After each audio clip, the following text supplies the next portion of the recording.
Yeah, okay. So I was a little bit familiar with John Sirasani because he cropped up on Jason Bulkey's Mr. Handpay's channel at least once, and I remember at the time thinking that the guy certainly had a very high level of self confidence that wasn't actually supported by his performance in that particular session. And the one thing I remember about him was that he didn't really want to be there, and he kept saying he had to be somewhere else. He had to meet his daughter, or he had to whatever. But anyway, the big question is: does anybody have the right to claim to be the greatest of all time at blackjack? Especially a guy who, in one of his videos presentations, said that he'd sat down and played for a while with Don Johnson, not the actor, but the guy who is most commonly described as the greatest modern blackjack player because he took one of the casinos in Las Vegas. I think it was Borgata for like 12.5 or 13 million. But of course, what's never apparently mentioned is that the way he did it was by manipulating the casino's deal with him, which was that when he lost, he got X percentage back. And of course, what he did was he played very clever blackjack. I don't know all the details, but he was certainly a very, very smart guy who was able to turn the tables literally on the casino by exploiting the really dumb deal that they did with him. And the percentages involved in beating these games are so tiny that you can see how he did it, how it was done. He doesn't give out any of the details, but he must still be active if he was sitting down with John Sirasani at some point for one of his demos. But anyway, just to explain, and I'm going to try and be quicker than I usually am with this, just to explain what's going on here. I decided that I should examine Mr. Sirasani's his crown-grabbing claim, simply because I find that kind of thing offensive. I think if you're a really good player, then you just get on with being a really good player and you beat the casinos and you keep your mouth shut. If you're a blowhard, if you're a show-off, if you're I don't know how to describe the guy, then you're going to go online and say, I'm the greatest ever. And unfortunately for John, his play doesn't stand up to scrutiny. He is definitely ahead in the sample that I've taken. And what I was about to say there was that I was determined to give him a fair shot to take a look at least 1,000 outcomes, follow him bet by bet, let the pattern betting algorithm, as it's set up in this worksheet, do its thing without manipulating it, without messing around with it, without doing anything other than just saying, okay, go for it. And so the end result is that pattern betting at the end of this set of 1,582 bets came out ahead 125,513, which is okay. It's not terrible. Its total action for pattern betting was 1.32 million. The win of 125,500 was 9.5% of the total action that the algorithm created. Now, when you go down to John, you see a result of 86,600, which is 2.7% of his total action. And his action, of course, is vastly greater than Algy's, than the algorithms. The algorithm is at 1.32 million, and he's at 3.2 million, basically. So his hold of his win percent is 2.7% against Algy's 9.5%. Now, I get that all of these numbers are totally boring to the vast majority of people who spend their time gambling vicariously through the gambling channel content creators on YouTube. I have no understanding of how anybody can get kicks out of watching somebody else play. The only reason I do it is for research purposes, and I admit, to shoot down people who I think are lying, misleading, bullshitting, doing any of those things. And I have a personal problem with all of the gambling content creators on YouTube because all of them are pulling wool over the eyes of their subscribers because none of them faces any jeopardy whatsoever. They can throw money around like a drunken sailor on leave, and it doesn't matter if they win or lose because at the end of the day they collect a big fat check from Google, or as I prefer to call it, Moogle, the cash cow that keeps all these guys going. Also, the golden parachute, the golden safety net, all of those other cliches that I'm sure would bore you to tears. The thing with Sirasani is that he is a dreadful blackjack player. He is completely dependent on winning more bets than he loses, which is no way to approach these games. The simple fact about all of these table games, and particularly blackjack and baccarat, is that over time you are going to lose more bets than you win. And if you flat bet or bet randomly, which any mathematician will tell you is exactly the same thing, it's just more faffing around, but in the end, random betting is exactly the same as flat betting. If you do that, then you are going to fall foul of the house advantage over time.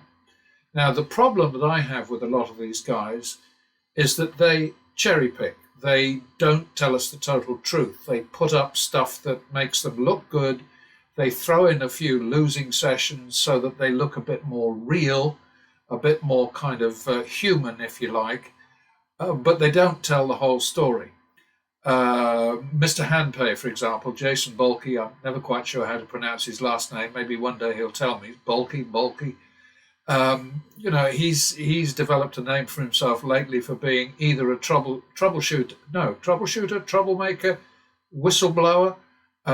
He's definitely taking a stance which doesn't make him look good, because after weeks of whinging about other content creators in the gambling field on YouTube, signing up with online casinos where the money that they venture is not really their own, he's done exactly the same thing now. He is now promoting an online operation. And he's got a sort of a half-assed excuse for doing it. But anyway, that's irrelevant to the whole story of the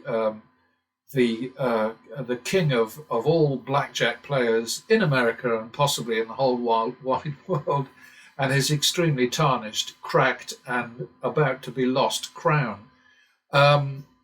If you go through, it's my job to go through all these things, but I have been absolutely meticulous in checking John Sirasani's action. So far, multi-bets, which are things that I absolutely do not approve of. I have a lot of experience at blackjack. I first started playing it in Nevada in about 1977 or 78.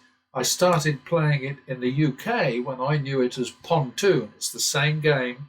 Pontoon is a corruption of the French name for it, 21. And in England, we don't like frogs, so we screw up their names. And so 21 became pontoon. And that was the game that I was taught in boarding school when I was either somewhere around 8 to 10 years old. And I played it, for years. And I'd actually made a lot of money at it. But, a lot of money, that's everything is relative. I was playing for literal pennies and beating my schoolmates out of their pocket money and then sort of doling it out with great largesse and giving it back to them and saying, well, okay, so you owe me a shilling, give me threepence. And, so I kind of let them off. But anyway, that was years and years ago, and it really doesn't matter. I am certainly not the greatest of all time. I would never even think about stepping out in front of the wider public and saying I'm the greatest of all time. It is just nonsensical, especially for this guy who bets flat. If you look at this, just look at this. He hardly ever raises his bet. Now, I think this is, day one was the first one that I looked at, I think. But day 2 was the first time I started doing this little thing down here. And what happens with the algorithm with algae is that if at the end of a session algae is in the red, then the down and out, as I call it, the down being the amount that you're in the hole, the out being the value of your next bet according to the strategy rules. If that's a negative situation, then it simply rolls over into the next session. So then you recover, and so you'll have some down sessions and some up ones. So in this first one, Sirasani saw a house advantage of 9.4. Sorry, that's entirely wrong. Let me wind that back. I'm not going to mess with it in the edit, but let me say, oops, brain fart, an actual value of plus 9.4%, which means he had a player advantage, okay? So if you take his total action and multiply it by the house edge, sorry, the AV, God, I don't know what's happening to me today. You get a value, a target value of plus 10,800, more or less. He won 10,500, so he was at 97%. The same rule has to be applied to the algorithm, obviously, and the algorithm should have won 3,900, and it actually won 4,075. The thing about a situation where you've got a very strong player edge is that there's less stress, the bets are lower, and so you don't get quite the drama that you see otherwise. So let's go on to the next one down here. The next one is his next session. Again, and this is when I started thinking something funny's going on here. He's only showing us plus sessions. This one was 12.4% in the player's favor. He should have won 16,881. He actually won 13,450. Algae should have won 3,500, actually won 9,300. So you can see the difference there. He's at 80% and I'm at 270%. Sorry, Algae is at 270%. And we go on down to the next one. And for those of you who are bored by numbers, please just go away. It's just really not my fault. Now, this was one where I was starting to think that he was bloody pulling a fast one like Mr. Handpay. But the next one that John put up, there was a definite house edge of 23%. Okay. So his average bet was 1,600. He lost 6.6 of those. Algae's average bet was 154, and Algae won 8.5 of those. So it was a positive for Algae, a negative for Sirasani, the goat. Next time, another nasty. His average bet was 2,000, and he lost 7 of those. Algae's bet was average bet was way lower at 123. Algae won 9.3. So again, you've got a situation where the expectation for John was a loss of 10,350. He actually lost 13,500. Algae should have lost 624, but instead won a piddling 1,138. So that was good. The thing that's important, and the thing that John seems to consistently fail to mention, is that he can only win when he wins more bets than he loses. Okay, that is just a fact. Sometimes he doesn't even manage that, as in this particular case here. It's a very close thing, a 1.6% player edge. And if it's in green and yellow like that, then that means it's a player edge. And if it's in red and nasty, then it's a house edge. Okay, he should have won 1,300. He lost 500. Oh well. His average bet was 2,400. Algae's was 120. Algae won 18.4 of his average bet, times his average bet, and John did not. Now we have another very heavily player-friendly session here.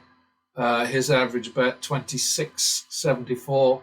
Algae's is 137. He wins 0.4 of an average bet. Algae wins 7 times his average bet. John should have won 12,900. Instead, he won 1,000. Algae should have won This is when you take the total action and you multiply it by the AV. Should have won 633, actually won 1,788. And you have to, all the time, you have to work hard to overcome a house advantage. You have to make sure that you win more when you win than you lose when you lose.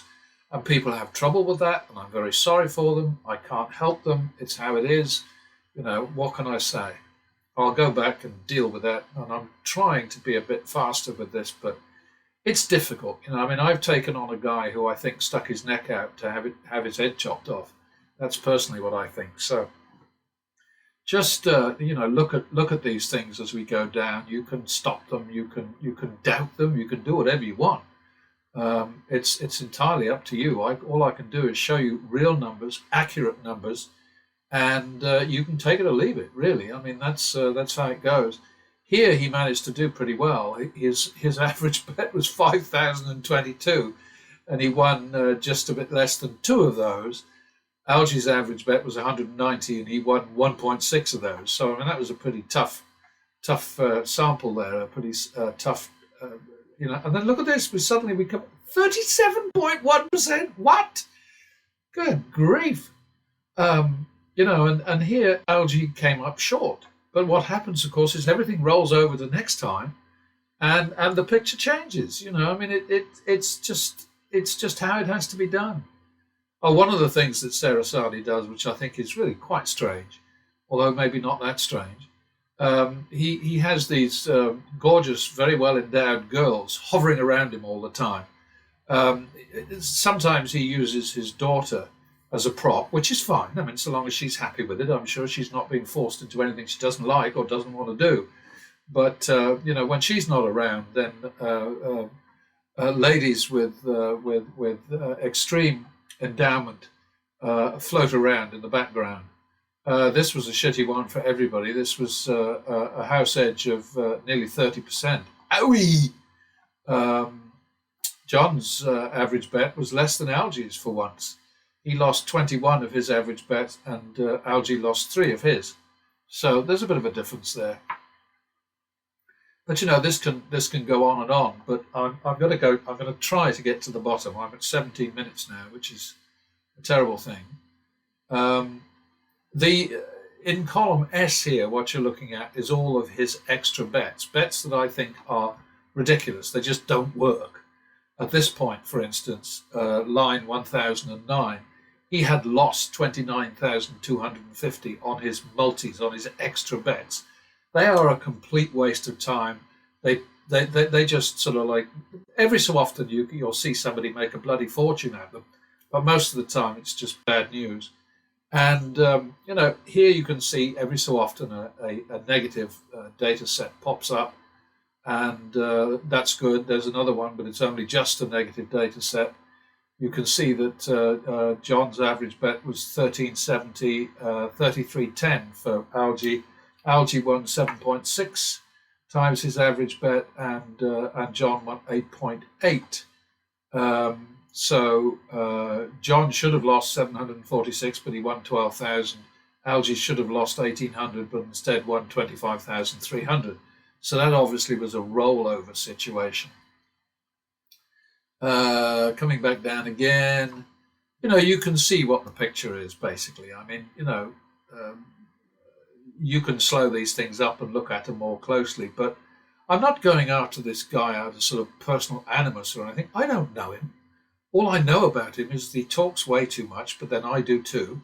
So I can't really chuck bricks at him for that. And there we are. Finally, we're at the end.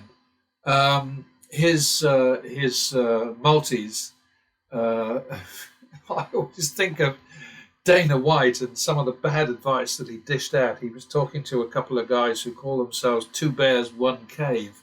And he was saying, yeah, well, when you're having a hard time at blackjack, what you've got to do is you've got to play, got to throw the kitchen sink at them, and you've got to forget about the basic strategy, and you've got to spread out to more bets. It's all such utter bloody nonsense. But at least Dana White isn't claiming to be the greatest of all time. But, what he's saying basically is when you're in a hole, grab a bigger spade and dig faster, which is nonsense. And here is where John is right now with his multis. 24,000 total in the hole. This one here is just for this particular session. He lost 500 on his multis. I call them multis simply because I don't know what else to call them. I mean, pieces of shit would work, I suppose. But anyway, bad idea would work. I want to go back up now to pattern betting, simply because when you come down to the end of these things, there's always a calculation here. What is the average winning bet? What is the average losing bet? 606 to 341, 177%. The next one, 129%. Next one, 199%. Next one, 212, 189, 368, 197, 153%, 239%, 175%.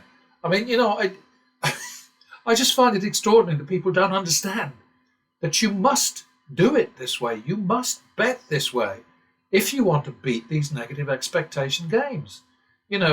And just because you're using this strategy, it doesn't mean to say that your next bet has a better chance of winning than it would otherwise. It never means that. Every single bet is a negative proposition, which means you are more likely to lose any bet at any point in the game than you are to win it. So you are more likely to lose than to win.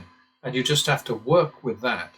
And on down we go. 121%, 97%. Oops! But that was a shitty one, I think. And there we're 135%. And then 186. And 171. And it baffles the hell out of me that people sort of say, well, yeah, what you've got to do is bet more when you know you're going to win and less when you know you're going to lose. I mean, it's so bloody ignorant.